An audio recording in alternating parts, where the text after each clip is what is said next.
নমস্কার বন্ধুরা, সঙ্গে প্রিয়াঙ্কা চ্যানেলে আপনাদের স্বাগত জানাচ্ছি। আজ থেকে শুরু হচ্ছে কল্যাণী সিরিজ।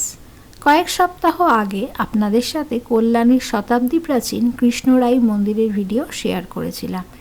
এ সপ্তাহে আপনাদের সাথে কল্যাণীর কল্যাণেশ্বরী মন্দিরের ভিডিও ও কল্যাণী স্টেডিয়ামের ভিডিও শেয়ার করলাম। কল্যাণী স্টেশনে নেমে অটো বা টোটো ধরে কল্যাণেশ্বরী মন্দির বললেই চলে আসতে পারবেন কল্যাণেশ্বরী মন্দিরে। কল্যাণী স্টেডিয়ামের ঠিক উল্টো দিকেই কল্যাণেশ্বরী মন্দির অবস্থিত। কল্যাণীর আইসি সাহেব অনির্বাণ বসু মহাশয় এই মন্দির প্রতিষ্ঠা করেন। এই মন্দির উদ্বোধন হয়েছে 21শে মে 2023 সালে।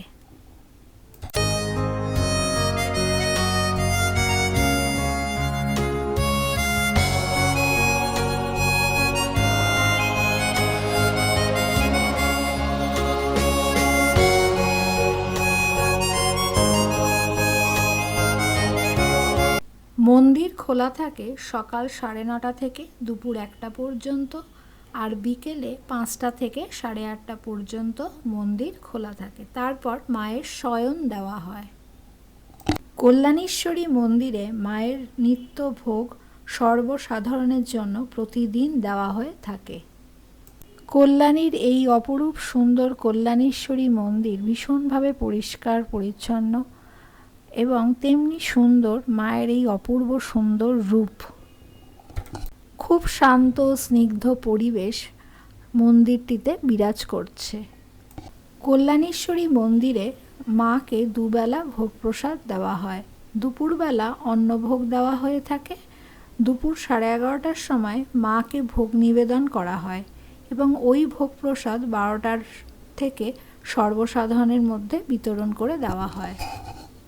সন্ধ্যা আরতি হয় সন্ধ্যা 7:30টার সময় এবং সন্ধ্যার আরতির পরে সন্ধ্যা 8টার থেকে সন্ধ্যা আরতির ভোগ প্রসাদ বিতরণ করা হয় সর্বসাধারণের মধ্যে। সন্ধ্যার ভোগ প্রসাদে সাধারণত লুচি, পায়েস, মিষ্টি মাকে নিবেদন করা হয়ে থাকে। চাইলে আপনারাও যে কোনো ছুটির একটি দিনে চলে আসতে পারেন কল্যাণীতে। এখানে অনেক দ্রষ্টব্য স্থান আছে, তার মধ্যে একটি হলো কল্যাণেশ্বরী মন্দির। কল্যাণেশ্বরী মন্দিরের ঠিক উল্টো দিকেই রয়েছে কল্যাণী স্টেডিয়াম। এটি আই লিগের ইউনাইটেড স্পোর্টসের ক্লাবের হোম স্টেডিয়াম। স্টেডিয়ামে 20,000 দর্শকের বসার মতো জায়গা রয়েছে। এই স্টেডিয়ামটি আই লিগের ফুটবল ম্যাচ ও অন্যান্য খেলার জন্য কলকাতার একটি বিকল্প স্থান হিসাবে রাখা হয়েছে। কল্যাণী স্টেডিয়ামে জাতীয় পর্যায়ে ফুটবল ম্যাচ অনুষ্ঠিত হয়। কলকাতার 3টি বড় ক্লাব ইস্টবেঙ্গল, মোহনবাগান ও মোহামেডান, যাদের জাতীয় স্তরের অনেক খেলাই কল্যাণী স্টেডিয়ামে অনুষ্ঠিত হয়েছে।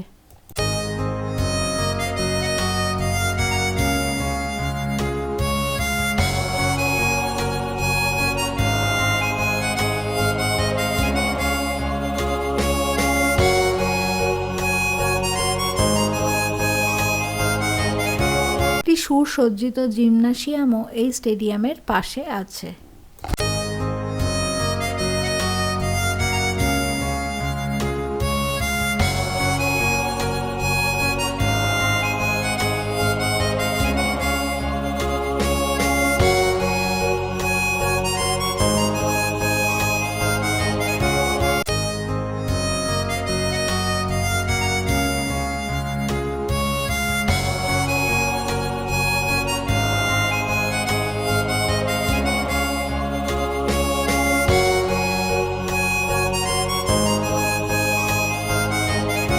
পশ্চিমবঙ্গের প্রাক্তন মুখ্যমন্ত্রী জ্যোতি বসু 1995 সালে কল্যাণী স্টেডিয়ামের শিলান্যাস করেছিলেন।